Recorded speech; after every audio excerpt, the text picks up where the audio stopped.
रोहित और आप देख रहे हैं लर्न इन्वेस्टमेंट। तो आज हमारी 150 वीडियोस जो है बेसिकली कवर हो चुकी है और इसमें बहुत से लोगों ने मुझे सपोर्ट किया है, बहुत से लोगों ने वीडियोस देखी है, उन्होंने बहुत अच्छे से कमेंट किए हैं। तो मैं बहुत खुश हूँ। आप लोग अभी भी मेरे साथ कनेक्टेड हैं और आप लोग भी मेरे साथ सेम जर्नी पे हैं जहाँ पे हम कुछ नया सीखने की कोशिश करते हैं। तो इसीलिए मैं वीडियोज़ लेकर आता हूँ कि आप लोग कुछ नया सीख सकें। अगर कुछ गलतियाँ हो जाती हैं तो आप प्लीज़ मुझे कमेंट करके बता सकते हैं कि आप भैया आपने ऐसे ऐसे गलतियाँ कर दी हैं। तो मैंने इसलिए एक टेलीग्राम चैनल भी बनाया है।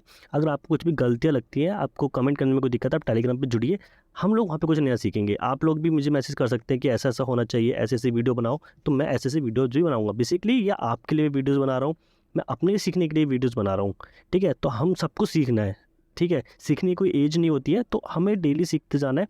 इसीलिए मैं डेली वीडियो बनाता हूँ कि आप डेली कुछ 1% भी सीख रहे हैं, तो आपकी एक स्किल ऐड हो रही है। तो इसी लर्निंग बेसिस पे, इसी लर्निंग सीरीज़ में मैं एक नया स्टॉक लेकर आया हूँ आपके लिए। और ये स्टॉक इतना अच्छा है कि मैंने इससे पहले भी वीडियो बनाया और लोगों ने बहुत अच्छा गेन किया, मैंने भी बहुत अच्छा प्रॉफिट इसमें जनरेट किया है। अब इसमें मुझे क्या करना चाहिए, क्या हमें बाय करना चाहिए, क्या सेल करना चाहिए, इसके बारे में डिस्कस करेंगे। तो आज हम बात करने वाले हैं साउथ इंडियन बैंक के बारे में। तो मेरा पूरा पर्सपेक्टिव यही रहेगा कि आप पूरी वीडियो देखिए, आप पूरी चीज़ को समझिए, एक-एक चीज़ को नोट डाउन कीजिए और समझने की कोशिश करिए बेसिकली मैं कहना क्या चाह रहा हूँ। किन चीज़ों को देख के स्टॉक को बाय किया करना पड़ता है और किन चीज़ों को अवॉइड करना पड़ता है, ठीक है? तो अभी हम देखेंगे मार्केट कैप की बात कर लें पहले स्टॉक की। तो 3,700 करोड़ प्लस का इसका मार्केट कैप है, यानी कि कहीं न कहीं कंपनी जो है मिड कैप की कंपनी है, ठीक है? 3,000 करोड़ प्लस की है, तो कहीं न कहीं 1,000 करोड़ प्लस से ज़्यादा होती है तो बेसिकली मैं उसको large mid mid market cap के हिसाब से जब होती है तो उसको हम कहीं न कहीं मिड कैप की रेंज में लेके चलते हैं, तो मिड कैप की रेंज की कंपनी है। अगर करंट प्राइस की बात करें तो ₹18 करंट प्राइस चल रहा है, ₹28 का इसका बुक वैल्यू है। तो यानी कि बुक वैल्यू इसका अपने प्राइस से, इस करंट प्राइस से हाई पे है। तो ये तो अच्छा खासा गेन है, ये तो अच्छी पहली बात हमें समझ में आ रही है, ठीक है भैया बुक वैल्यू हाइयर है, तो यहाँ पे तो सीधी एक लाइन समझ में आ रही है कि ठीक है, इतना तो जाएगा ही जाएगा। पी की बात करें तो 4.8 का पी है, तो यानी कि ऐसे बहुत कम स्टॉक्स होते हैं, बहुत कम जिनका पी जो है 5, 7, 8 से कम हो। ठीक है, इसका पी 4.8 का है और आने वाले टाइम पे इसका पी और कम हो सकता है और इसके अंदर पोटेंशियल बहुत है इस कंपनी के अंदर। कैसे पोटेंशियल बहुत है वो समझ लीजिए। आरओई देखते हैं, 13% का इसका आरओई है। आरओसी इसका बहुत ज़्यादा कम है, तो आरओई और आरओसी ही बहुत कम है, ये ज़्यादा अच्छा होना चाहिए, ये नेगेटिव है। ठीक है, इसके बारे में हम डिस्कस करेंगे कि ये अगर नेगेटिव है तो हमें क्या करना है। ठीक है, उसके ठीक है डिस्कस करते हैं। तो एक बार हम यहाँ पे प्रॉफिट एंड लॉस पे चलते हैं। तो प्रॉफिट एंड लॉस में हम आएंगे, अगर 2012 में हम देखें तो रेवेन्यू कंपनी का अगर हम देखेंगे 3,000, ठीक है 583, यानी कि 3,500 करोड़ प्लस का रेवेन्यू जनरेट हुआ, जिसमें कंपनी के हाथ में प्रॉफिट आया 402, यानी कि 402 करोड़ का। अगर आप बात करेंगे, देखिए रेवेन्यू जो है कहीं ना कहीं 2014-15 तक अच्छा खासा बढ़ा, बट उसके बाद जो है देखिए 5,200, ठीक है 5,500, 5,800, तो रेवेन्यू में इतना ज़्यादा जंप नहीं आया, बट लेकिन कंसिस्टेंटली कंपनी ने धीरे धीरे करके ही रेवेन्यू जनरेट किया। बट यहाँ पे फाइनेंसिंग प्रॉफिट कहीं ना कहीं नेगेटिव होता चला गया। वो इसलिए हो जाता है, अब मैं समझाता हूँ आपको। देखिए बैंक बेसिकली क्या करता है, लोन देता है और उसमें पैसा कमाता है। कई बार क्या होता है, कंपनी बैंक ने इस साल लोन दिया, ठीक है, बैंक को लोन मिलते मिलते होता है टेन्योर बहुत ज़्यादा होता है, जैसे कि 20 साल का टेन्योर, 30 ईयर का टेन्योर। उसमें क्या होता है, कंपनी को स्टार्टिंग में इतना प्रॉफिट नहीं होता, जब वो ओवर द रेंज यानी कि 5 साल, 6 साल, 8 साल चलते हैं, तब वो प्रॉफिट धीरे धीरे ऐड होता है। जैसे कि अगर कंपनी ने लोन 2015 में दिया, तो जो लोगों ने लोन पे करना स्टार्ट किया होगा वो अगले महीने से स्टार्ट किया होगा, तो जो प्रॉफिट जनरेट होता है, जब प्रॉफिट बनता है तो वो नेक्स्ट ईयर शिफ्ट हो जाता है। ठीक है, जैसे कि अगर यहाँ पे जो प्रॉफिट उसका बना होगा, उनको जो पैसा मिलना स्टार्ट हुआ होगा, तो वो जो कहीं कुछ लोग क्या होता है, डिफ़ॉल्ट कर जाते हैं, ठीक है, कुछ लोग पे नहीं करते हैं, ठीक है, फिर बैंक उनके घर पे लोग भेजती है, तो इस चक्कर में क्या होता है, वो पे लोन जो है वो धीरे धीरे करके पे करने लग जाते हैं। तो यानी कि वो अगर कुछ लोन यहाँ पे कंपनी ने दिया है, तो वो हो सकता है कि 2016, 2017, 2018 में रिफ्लेक्ट करे। इसी चक्कर में देख सकते हैं नेगेटिव बहुत बना, ठीक है, फाइनेंसिंग प्रॉफिट जो है नेगेटिव में जनरेट हुआ। ठीक है, ये एक चीज़ समझ में आ गई। इसके बाद अगर हम बात करेंगे यहाँ पे, अगर आप देखोगे तो कंपनी के पास 2022 में अच्छा खासा इस बार भी रेवेन्यू अच्छा जनरेट हुआ, बट लेकिन यहाँ पे जो है फाइनेंसिंग प्रॉफिट जनरेट हुआ अच्छा खासा 296 करोड़ का। तो फाइनेंसिंग प्रॉफिट जब अच्छा जनरेट होता है तो कहीं ना कहीं एक ये चीज़ समझ में आती है कि ठीक है, कंपनी आगे ग्रो कर सकती है। ठीक है, जब कंपनी हाथ में पैसा आएगा तो वो ग्रो करते हुए दिख जाएगा। बट लेकिन अगर आप ये देखोगे कि जब फाइनेंसिंग प्रॉफिट जो है वो नेगेटिव में हुआ, तो कंपनी के हाथ में पैसा कैसे आया, वो इस चक्कर में आया, वो है अदर सोर्स ऑफ इनकम। ये अदर सोर्स ऑफ इनकम, देखिए अदर सोर्स ऑफ इनकम इसीलिए क्या होता है, जब कंपनी, जैसे साउथ इंडियन बैंक है बेसिकली एक प्राइवेट बैंक है, ठीक है। अगर हम बात करेंगे यहाँ पे तो रिटेल एंड कोऑपरेटिव बैंक्स, ठीक है, para banking activities such as a debit ठीक है। तो ये कोई गवर्नमेंट बैंक नहीं है। अगर हम यहाँ पे गूगल पर चलते हैं और यहाँ पे अगर हम सर्च मारते हैं south Indian bank is a PSU और नॉट, ठीक है, यहाँ पे सर्च मारते हैं तो यहाँ पे क्या लिख के आता है, first among the private sector bank in the Kerala to become a scheduled bank in 1946 under the RBI, ठीक है। तो यानी कि ये पूरी तरह से प्राइवेट सेक्टर बैंक है, ठीक है। ये चीज़ हम समझ गए, ठीक है। और हम समझने की कोशिश करते हैं, प्रॉफिट एंड लॉस में डायरेक्टली चलते हैं, ठीक है। तो यहाँ पे अदर्स इनकम जो बेसिकली क्या होता है, जब कंपनी आप फ़ोन यूज़ करते हैं, ऐप यूज़ करते होंगे किसी भी बैंक की, तो ऐसी हर बैंक की ऐप होती है, तो कंपनी कुछ चार्जेस भी लेती है। जब आप कभी बार आप फाइनेंसिंग कुछ कराते हो, कोई प्रोडक्ट आप फाइनेंस करा रहे हो, तो कई कंपनी बोलती है 300 रुपये हम चार्ज ले रहे हैं, 200 रुपये चार्ज ले रहे हैं, ठीक है। वो चार्ज कंपनी का इंटरेस्ट में नहीं आता, कुछ नहीं होता, वो कंपनी ने वन टाइम चार्ज ले रही है, तो वो ये अदर में आ जाते हैं, बेसिकली प्रॉफिट में, अदर प्रॉफिट्स में ये ऐड ऑन हो जाते हैं। तो ये अदर इनकम है बेसिकली कंपनी की, ठीक है। उसी तरीके से आप देखेंगे कंपनी की नेट प्रॉफिट, अगर हम डायरेक्टली बात करें तो पहले 2012 में जो नेट प्रॉफिट 402 करोड़ का था, वो धीरे धीरे सेम ही रेंज रहा। आप देखो कि कुछ नहीं हुआ, नेट प्रॉफिट 402 करोड़ के बाद तो कभी यहाँ पे स्टार्टिंग में थोड़ा जरूर बढ़ा था 508 करोड़, पर लेकिन कभी नहीं बना। बट लेकिन इस बार आप बात करोगे तो नेट प्रॉफिट अच्छा जनरेट हुआ, ठीक है। यहाँ पे नेट प्रॉफिट अच्छा खासा जनरेट हुआ, 775 यानी कि 700 करोड़ प्लस का यहाँ पे नेट प्रॉफिट, 770 करोड़ प्लस का नेट प्रॉफिट जनरेट हुआ है। तो नेट प्रॉफिट जब अच्छा जनरेट होता है तब लोग इसमें ज़्यादा निवेश करने की कोशिश करते हैं, क्योंकि जब नेट प्रॉफिट अच्छा होगा तो धीरे धीरे करके कंपनी जो है बैड चीज़ों को रिमूव करेगी और गुड चीज़ों को ऐड करेगी। बैड और गुड क्या है वो भी डिस्कस कर लेते हैं, ठीक है, एक बार बता देता हूँ आपको, ठीक है। तो बैलेंस शीट में अगर आप आओगे तो बैलेंस शीट में हम देखोगे कंपनी के पास रिजर्व जो है 500-600 करोड़ का है, ठीक है। रिजर्व हमेशा ग्रेजुअली इंक्रीज़ करा है, तो ये अच्छा है कि जो रिजर्व है बढ़ना चाहिए। बोरिंग अगर आप देखेंगे 92 करोड़ की बोरिंग है, और ये बोरिंग हमेशा बढ़ेगी, ये बोरिंग हमेशा बढ़ेगी, ये लाख भी जाएगी, 2 लाख भी जाएगी, 3 लाख भी जाएगी, ठीक है। अभी नहीं, बट लेकिन हाँ अभी टाइम है इस चीज़ों में। तो बोरिंग क्यों बढ़ रही है, क्योंकि देखिए जो बैंक होता है, छोटा बैंक होता है, वो बड़े बैंक जैसे RBI जैसे बैंक से पैसा लेता है और हर किसी को फिर डिस्ट्रीब्यूशन में, जैसे किसी को लोन चाहिए तो उनको पैसा देता है, फिर उससे जो प्रॉफिट जनरेट होता है खुद तक थोड़ा सा RBI को देता है।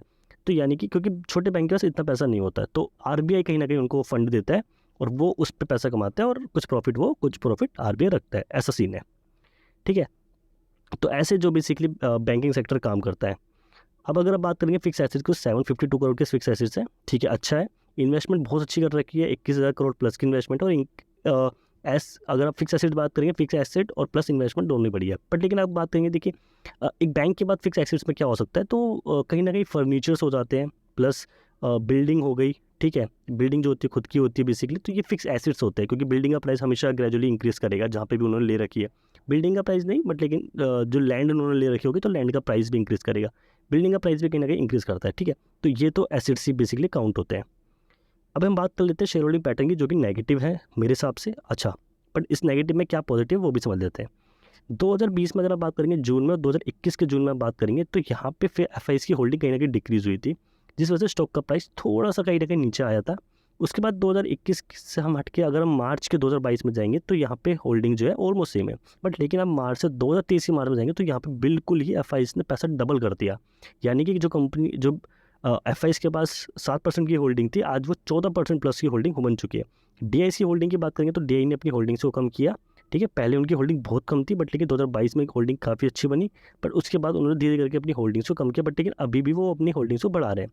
आप अगर दिसंबर 2022 में और मार्च में डिफरेंस देखेंगे तो होल्डिंग कहीं ना कहीं DIs की बढ़ी है। तो यानी कि ये चांस है कि जो स्टॉक के अंदर मोमेंटम है वो बन सकता है, और मोमेंटम बना ही रहेगा। बट लेकिन नेगेटिव क्या है इसमें, प्रोमोटर्स की होल्डिंग जीरो है इसमें। तो प्रोमोटर्स की होल्डिंग जब जीरो होती है तो मैनिपुलेशन बहुत ज़्यादा हो सकता है बैंक के अंदर। ये आपको देख के समझना पड़ेगा कि अगर मैनिपुलेशन हो जाएगा तो आपको यहाँ से एग्जिट करना पड़ेगा बहुत तेज़ी से।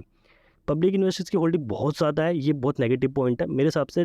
पब्लिक इन्वेस्टर्स की होल्डिंग कम रहनी चाहिए ऐसे स्टॉक के अंदर, क्योंकि फिर इसमें मोमेंटम बनना बहुत मुश्किल हो जाता है। बहुत धीरे धीरे ग्रेजुअली इंक्रीज़ नहीं करेगा, बहुत मर के इंक्रीज़ करेगा, ठीक है। तो ये ऐसे फैक्टर्स हैं जिनकी वजह से स्टॉक का प्राइस मोमेंटम बहुत स्लो करता है। कहीं ना कहीं जब इनकी होल्डिंग कम हो जाएगी तो शायद DIs और FIs की होल्डिंग थोड़ी सी और बढ़े, तो शायद स्ट्रॉन्ग हाथ पे पैसा है तो थोड़ा मोमेंटम बने मार्केट के अंदर, ठीक है। अब एक बार टेक्निकल टारगेट्स और चार्ट्स को हम खोल लेते हैं। तो अभी मैंने ट्रेडिंग व्यू पे पूरा चार्ट्स को ओपन कर लिया है। तो चार्ट्स के बारे में थोड़ा सा हम डिस्कस कर लेते हैं। तो अगर एक बार आप देखेंगे अभी इस मार्केट में क्या हो रहा है, इसने एक बार ऑल टाइम हाई बनाया था इस प्राइस पे आके, ठीक है। एक बार मैं यहाँ पे सेलेक्ट कर लेता हूँ, हॉरिजॉन्टल लाइन लगा लेता हूँ। एक बार तो ये बनाया था मार्केट ने 2018 के फर्स्ट मंथ में, ठीक है। ये हाई बनाया था 34 रुपये के आसपास का। उस टाइम पे अगर हम बात करें 2018 के आसपास, अगर हम बात करेंगे नेट प्रॉफिट क्या रहता था, एक बार वो देख लेते हैं। तो 2018 में अगर हम बात करेंगे तो 2018 में नेट प्रॉफिट 335 करोड़ का था। धीरे धीरे करके नेट प्रॉफिट जो है डिक्रीज होता चला गया, और जो नेगेटिव थी वो नेगेटिविटी बहुत बढ़ती चलेगी। जब नेगेटिविटी बढ़ेगी तो स्टॉक का प्राइस भी आप देखोगे तो लगातार नीचे आ गया, क्योंकि भाई जब पैसा बना नहीं रही है तो कुछ बचा नहीं है फिर कंपनी में, कंपनी छोड़ दो, ठीक है। तो वो वाली बात थी, तो बस फिर तो सेलिंग स्टार्ट हो गई, नीचे आ गया। जब जो प्राइस उसका होना चाहिए उस प्राइस पे आ गया। धीरे धीरे करके जब प्रॉफिट बनना स्टार्ट हुआ, धीरे धीरे धीरे करके इसमें लोगों ने पैसा इकट्ठा करना स्टार्ट किया, क्योंकि एफआई समझ चुके थे कि भैया आज नहीं तो कल तो ग्रो करेगा। तो यहाँ पे उन्होंने इस स्टॉक को बाइंग स्टार्ट किया, और आज तो आप देख सकते हो डबल हो चुका है पैसा उनका ऑलमोस्ट, ठीक है। तो ये चीज़ हम भी समझ गए, ठीक है। अगर यहाँ तक है, उसके बाद अगर हम बात करते हैं कि अपने करंट प्राइस से कितना लो पे है, एक बार वो समझ लेते हैं। तो अगर मैं करंट प्राइस से यहाँ से बात करूँ तो करंट प्राइस यहाँ से है, और करंट प्राइस से ऑलमोस्ट अगर आप देखेंगे तो 46% डाउन चल रहा है। और यहाँ से 46% का तो मोमेंटम पहली बात तो दिखता ही दिखता है। क्यों दिखता है क्योंकि जब ये इस प्राइस पे तब था जब सेल्स कहीं ना कहीं थोड़ी बहुत पॉजिटिव थी, ठीक है, और आज के प्राइस से कम थी, यानी कि आज जो सेल्स है उससे कम थी। बट लेकिन आज की सेल्स ज़्यादा अच्छी है, तो ऑब्वियस बात धीरे धीरे करके प्राइस जो है इस प्राइस तक जा सकता है। तो यहाँ से ये रेंज तो दिखती है। अच्छा, अब टेक्निकल टारगेट्स अगर हम देखें, एक पॉइंट तो हमें ये पॉजिटिव दिख गया। दूसरा पॉइंट अगर हम देख लेते हैं ये, ठीक है। तो अगर आप ये देखेंगे तो यहाँ पे मार्केट ने, अगर मैं इसको वीकली से पर मंथ पे करता हूँ तो आपको बहुत अच्छे से क्लियर समझ में आ जाएगा, ठीक है। अगर आप ये देखेंगे, ठीक है, तो इस प्राइस को थोड़ा सा एक बार नीचे ले आते हैं, ठीक है, इस रेंज पे, ठीक है। तो अगर आप यहाँ पे देखेंगे तो मार्केट ने अच्छा खासा कप बनाया और एक हैंडल बनाया, ठीक है।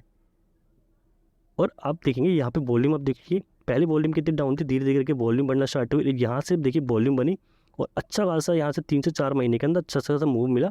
मार्केट में सेलिंग स्टार्ट हुई, क्योंकि रेजिस्टेंस था। अगर आप देखेंगे तो यहाँ पे कई बार यहाँ पे सपोर्ट लिया, यहाँ पे कहीं ना कहीं सपोर्ट लेता चला गया, ठीक। कई बार यहाँ पे रेजिस्टेंस आता, रेजिस्टेंस क्रिएट हुआ, टारगेट सपोर्ट लिया, तो ये अच्छा खासा एक रेजिस्टेंस है। तो है यहाँ पे आप देखेंगे यहाँ पे कप बना, फिर एक हैंडल बना। तो एक बार मैं इसको कप विद हैंडल को ड्रॉ कर लेता हूँ। यहाँ ब्रश पे चलते हैं, यहाँ से देखिए आप कप है, फिर यहाँ से एक हैंडल है, ठीक है। तो ये कप विथ हैंडल पैटर्न बना, और इसका अगर हम टेक्निकल टारगेट देखेंगे तो कितना निकल के आएगा, एक बार उसको मैं समझा देता हूँ। तो यहाँ से एक बार मैं यहाँ पे ट्रैक करके, ये डेप्थ अभी आप देखेंगे तो 296% के आसपास की थी, ठीक है। तो यहाँ पे भी अगर आप देखेंगे तो टेक्निकल टारगेट जो है हमारा ऑलमोस्ट इस प्राइस पे आके निकल के आता है, ठीक है, जैसे हमने पहले डिस्कस किया था। इसमें और इसमें ज़्यादा डिफरेंस नहीं है। तो अल्टीमेट भी आपको वही टारगेट मिल रहा है ऑल टाइम हाई का, और वैसे भी आपको 32 प्राइस के आसपास, यहाँ पे 34 रुपये के आसपास टारगेट है, यहाँ पे 32, ज़्यादा डिफरेंस नहीं है।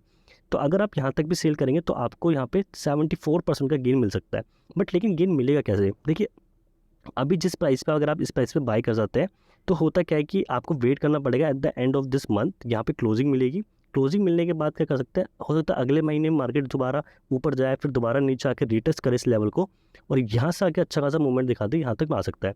तो मेरे हिसाब से इसमें किस तरीके का चार्ट जो है और किस तरीके की इसमें ड्राइंग बनती है, एक बार मैं अगर आप दिखाऊँ तो यहाँ से हो सकता है यहाँ जाए, फिर दोबारा नीचे आए, रिटेस्ट करे, और दोबारा इस प्राइस पे आए, और दोबारा यहाँ से नीचे आके, और यहाँ से जो है मार्केट एक बार को ऊपर ऐसे जा सकता है। तो ऐसा इसमें मूवमेंट बन सकता है, ठीक है, क्योंकि देखिए मार्केट एक तरफा नहीं भागेगा, धीरे धीरे करके भागेगा। तो ये मूवमेंट इसमें अंदर बन सकता है, और यही है इस वीडियो के लिए एनालिसिस। अगर आपको ऐसी वीडियोस पसंद आती है please like it, share it. Thank you, bye bye.